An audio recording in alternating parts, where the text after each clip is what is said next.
እግዚአብሔር ይውላችሁ ከወዳጆቹ አንድ ትልቅ ሰው ሲጠሩ ይቆማል። ጥሎን ሊሄድ የነበረው ሊፈርድብን የነበረው ምሕረት ሊከለክለን የነበረ አንድ ትልቅ ሰው ስንጠራ እግዚአብሔር ይቆማል። የዳዊት ስም ሲጠራ እግዚአብሔር ቆመ።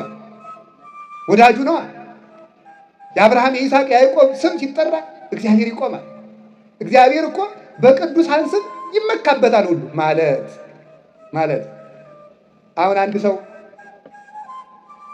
ትልቅ ልጅ ቢኖረው በጣም ስም የሚያስጠራ ልጅ ቢኖረው ወይም መንግስት ቢሆን ያ ልጅ መንግስት ቢሆን ማለት ከመንግስት መሪዎች አንዱ ቢሆን ነው እንጂ መንግስት ህዝብ ነው አይደል? በፖለቲካ ቋንቋ መንግስት ቢሆን ለምሳሌ ወይም ከመንግስት መሪዎች አንዱ ቢሆን አባትየው ሌላ ሀገር ሄዶ ስምዖት ማን ይባላል ሲባል ማን ሊብል ይችላል? አታውቅም እንዴ? የጀግናው የግሌ አባት ነኝ እኮ ይላል። የራሱን አባት የራሱን ስም ጥሮ መጀመሪያ ማን ይጠራል? የዚያን ስም ይጠራል። ለምን? የዚያ የልጁ ስም የሚያኮራ ስለሆነ የማያሳፍር ስም ያለው ስለሆነ ማለት ነው። የነገሌ የተራሰው አባት መሰልኩ እንዴ ሲል እኮ ነው። የገሊት እናት እኮ ነኝ ልጇ ንግስት ከሆነች አታውቅም እንዴ? የነገሌ አባት እኮ ነኝ ይላል። እግዚአብሔርን ሙሴ ማን ነው ስምህ ብሎታል። የቀላል ሰው አምላክ መሰልኩ እንዴ ለማለት የአብርሃም የይስሐቅ የያዕቆብ አምላክ ነኝ አለው። ስሜም እግዚአብሔር ነው አለ። እነዚህ ቅዱሳን እግዚአብሔር የማያፍርባቸው ቅዱሳን ናቸው። ስማቸው ሲጠራ እግዚአብሔር ዓለምን ጥሎ ሊሄድ የነበረው ቆም ይላል። በእውኑ ለወዳጄ ለአብርሃም ሳልነግር የምሰራው ስራ አለኝ ይላል እግዚአብሔር። ለወዳጄ ለአብርሃም ሳላማክር የዳዊትን ስም ሲጠራ እግዚአብሔር ቆም አለ። የሙሴ ስም ሲጠራ እግዚአብሔር የመዓቱን ጎዳና አቁሞታል። ሙሴ አቤት ሕዝብ በድለውኛል፣ ላጠፋቸው ነው። ተው እንጂ አሁን አያችሁ እግዚአብሔርን ሰው ይመሸመግለዋል። ቸር ስለሆነ ነው። እጓለመያ ሙሴ አቤት እስራኤልን ላጠፋ ነው። ተው አታጥፋ። ግብፃውያንም ሀኛ ወስዶ ደህና ዱባ የምናበላቸውን ማብላት ሲያቅተው ጊዜ በረሃ ወስዶ ፈጃቸው ብለው ያሙሃል። ተው እንጂ አለ ሙሴ። እድገን እንትጽዮ ሙሰ ለእሉ ጠሴኒ መጽሐፈ ሕይወት ከጻፍከኒ እነሱን ከምታጠፋስ እኔን አጥፋኛል። አሁን እግዚአብሔር ስዶ ሙሴ ፊት መገልገል ምን ይሉታል? ሊምር ፈልጎ ነው እንጂ ሄዶ ሙሴ አይዘው እግዚአብሔርን አይጨብጠው ትግል አይገጥመው እንደ ጎረቤት። ተወይ ሙሴ ላጠፋ ነኝ ማለት ምን ማለት ነው? ማልደኝ ማለት እኮ እንዲሁ ይገር ጠይቀኝ ልማራቸው እኮ መቆጣቱን ተቆጥቻለሁ። አዲያ መቼስ ምን አደርጋለሁ? ልማራቸው አንተ ማልደኝ ማለት ነው። ጣዖት አምልከው ሊጠፉ የነበሩትን እንኳን በሌላ ኃጢአት በጣዖት አምልኮ ሊቀሰፉ የነበሩ እስራኤላውያንን እግዚአብሔር በመዓቱ ጎዳና ሊመጣቸው የነበሩትን ከመዓቱ ጎዳና እንዲቆም ሙሴ በእግዚአብሔር ፊት ስለቆመ እግዚአብሔር ከቅዱሳን እንዲለመንልን ይሻል።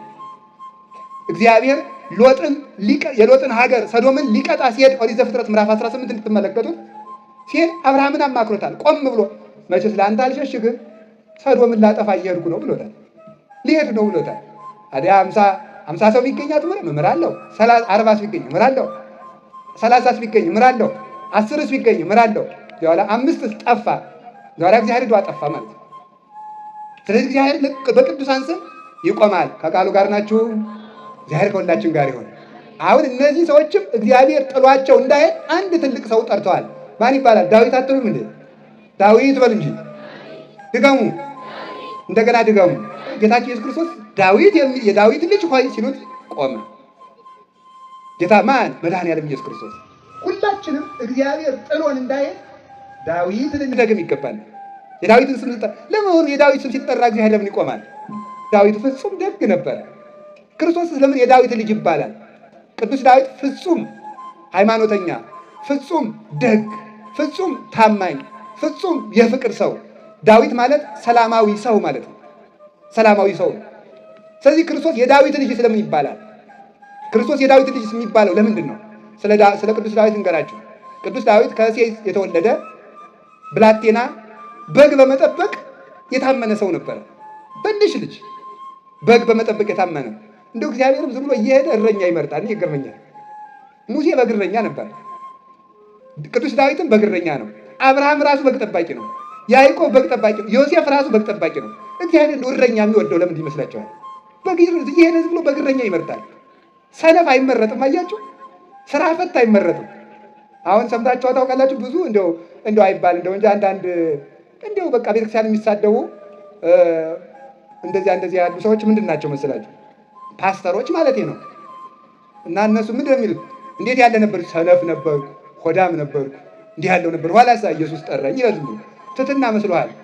መጀመሪያ እንዴ ሁሉም እኮ ሰራተኞች ናቸው። ሁሉም ሰራተኞች ናቸው። ጴጥሮስ ብትለው አሳ ሲያጠምድ የተጠራ ነው። ጳውሎስ ብትለው 46 ብሉይ ኪዳን የተማረ ነው። ናትናኤል ብትለው ገበሬ ወይፈን ከሚያቀናበት ነው የተጠራ። ተኝቶ ዝም ብሎ ኢየሱስ ጠራኝ ማለት እኮ የለም።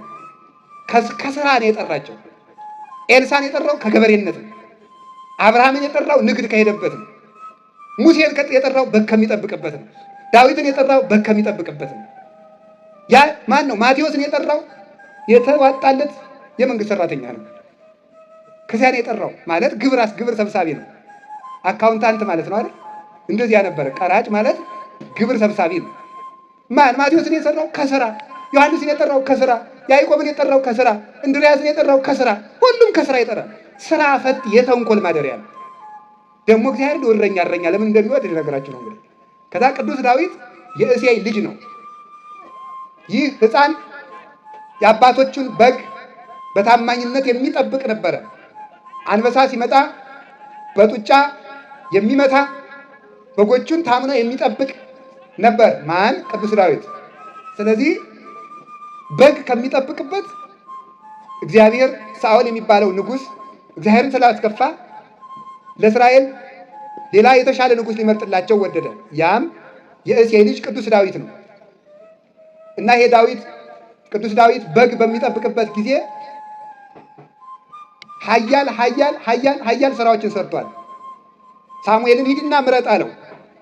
በቤተልሔም ሄደህ ከእሴይ ልጅ አንዱን ልቀባው፣ ለመንግስትነት ልመርጥ እወዳለሁ፣ ሂድና ሹመው አለው። ሲሄድ ኤልያብ ቀረበ፣ ሌሎችም ቀረቡ። የእሴይ ልጆች 6ቱ ልጆቹ ሁሉ የተካኩ መልከኞቹ ትልልቆቹ ተመረጡ። እነዚያ መልከኞች ናቸው። ኋላ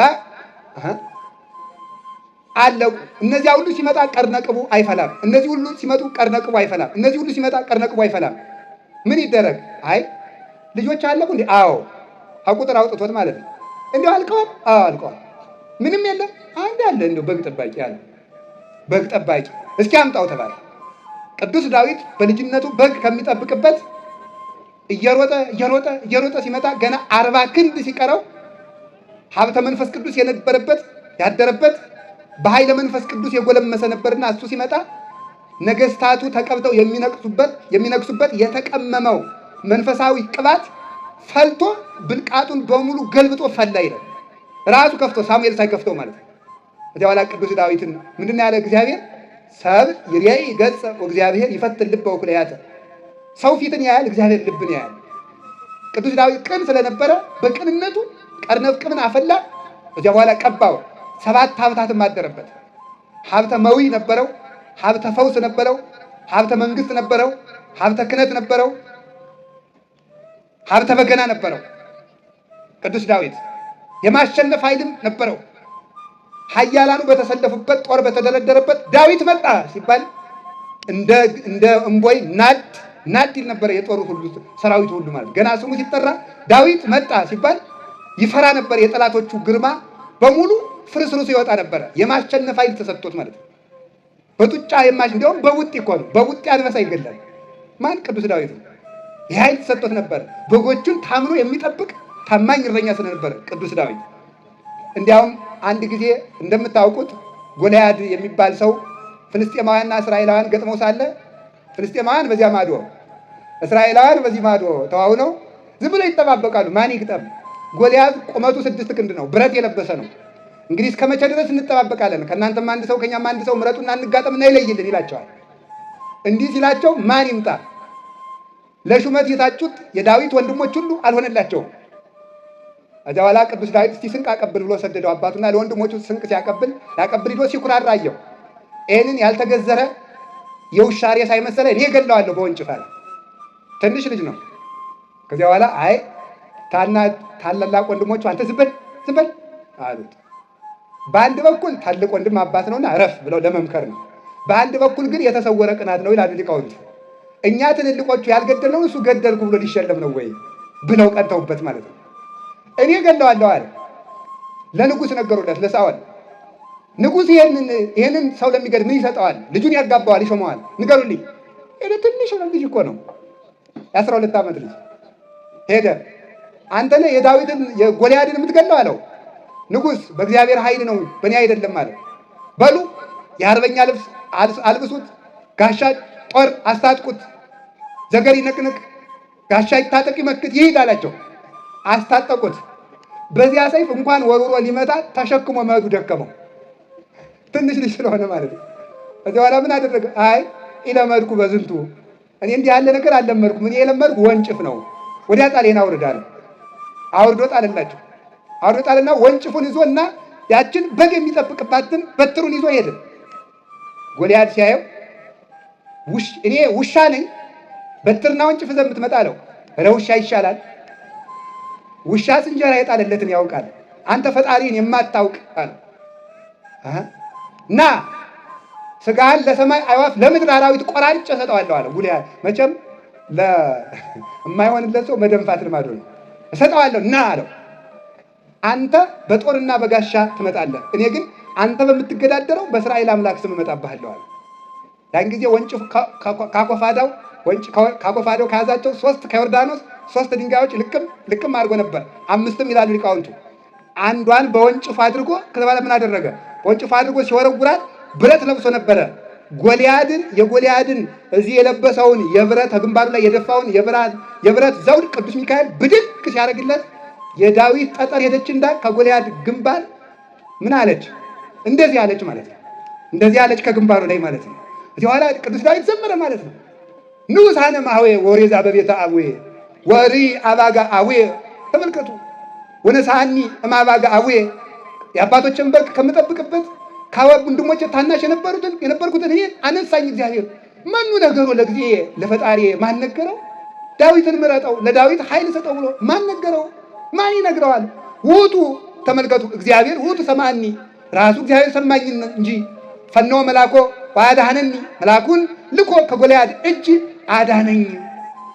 ወወፃይኩ ወቀባኒ ወነፃኒ እማባጋ አቡዬ፣ የአባቶችን በጎች ከምጠብቅበት አንስቶ ወቀባኒ ቅባ ቅዱሰ፣ ቅዱስ ቅባቱንም ቀባኝ አከበረኝ ይላል። ወወፃይኩ ለተእህዞቱ ለሕዝብ ነኪር፣ ከእግዚአብሔር ሕዝብ የተለየ ጎልያድን ለመግደው ወጣው። ወነሳይኩ አይባነ እሙስተ ፈለግ፣ ከወንዙም ጠጠሮችን አነሳው። ወወጸፍክዎ ዲበ ፍጽሙ፣ በግንባሩም መታሁት። አሜሃ ወድቀ በኃይለ እግዚአብሔር፣ ያን ጊዜ ጎልያድ በእግዚአብሔር ኃይል ወደቀ። ከዚያ ምናል ወነሳይኩ ሰይፈ እምላዕሌሁ፣ እኔ እንደሆነ ጋሻና ጦር ይዤ አልተዋጋውምና የራሱን ገጀራ የራሱን ጎራዴ ከራሱ ላይ አንስቼ ይኖር ምንድን አልኩት? ወመተርኩ ርእሶ ለጎልያድ፣ የጎልያድን አንገት ቆረጥኩ። ወአሰሰልኩ ጽለተ እምደቂቀ እስራኤል፣ ከእስራኤልም ስድብን አራቅሁኝ ይላል። ይህንን ኃይል የተሰጠው ነበረ ማን? ቅዱስ ዳዊት።